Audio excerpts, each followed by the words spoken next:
Girl, you ain't gonna believe this. Some woman sent me this. There was this old girl in a tiny Missouri town. She said she left home for a gallon of milk. She come back to find her partner's body in a white body bag on their front porch because the funeral home had not been paid for the cremation. This is the most small town shit. I can't believe people. Listen, somebody sent me this. It's local folklore, and it sounded so outrageous. I went looking because I thought, this bitch gotta be lying. Ain't nobody do this. This shit's real, dude. The Associated Press covered it in October of 2021, but I'm leaving out all the names and shit because I ain't going back to jail. My face, I'm too pretty for that. I can't do that again. It'll wear me out. Anyway, the man was a 74-year-old Army vet, something like that, and he served in World War II or something. Anyway, he was released from the veteran hospital, those places. Anyway, while he was dying from cancer, and he passed away at his home a couple days later. Said he wanted to die at home and be cremated. Well, I tell you what, by the time we get done with this, anyway, here's where grief hits the fine print. His partner, this woman, she knew his wishes, but because they wasn't married, she couldn't do not a damn thing. His closest surviving relative was this old daughter who, this is her fault. Anyway, the story passed around town says the daughter refused because she didn't want to get stuck with the bill. I've been broke, but come on now.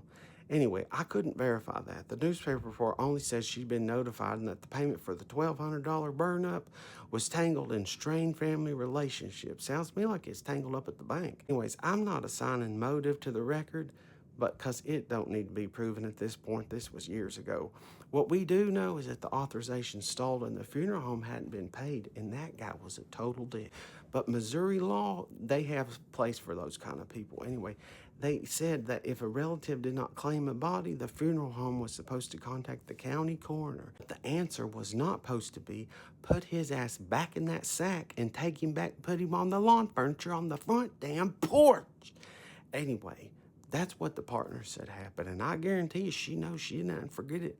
Anyway, when she went out to buy this gallon of milk, she returned, she said there's this white body bag on the porch, and she knew immediately it was this dude because she could see through that bag. He's wearing that same old blue nightgown he'd been wearing when he done died like a day or so before. Can you imagine?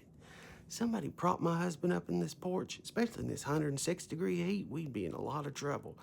Anyway, that funeral home treated this old boy like it's some kind of Dropbox Amazon situation.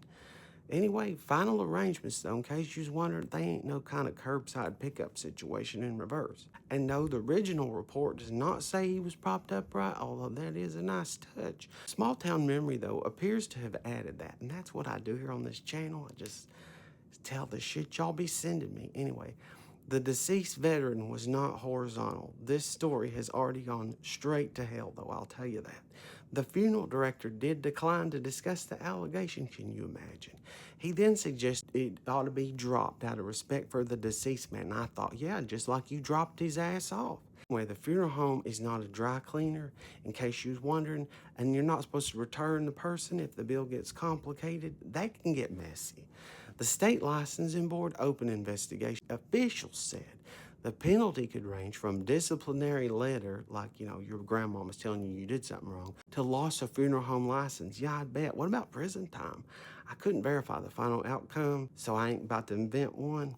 But anyway, another funeral director did step in and pick this dude up and kept his remains refrigerated while the authorization was sought and said the expenses would be covered so the situation could be handled correctly. Thank God somebody in that damn town's got some sense.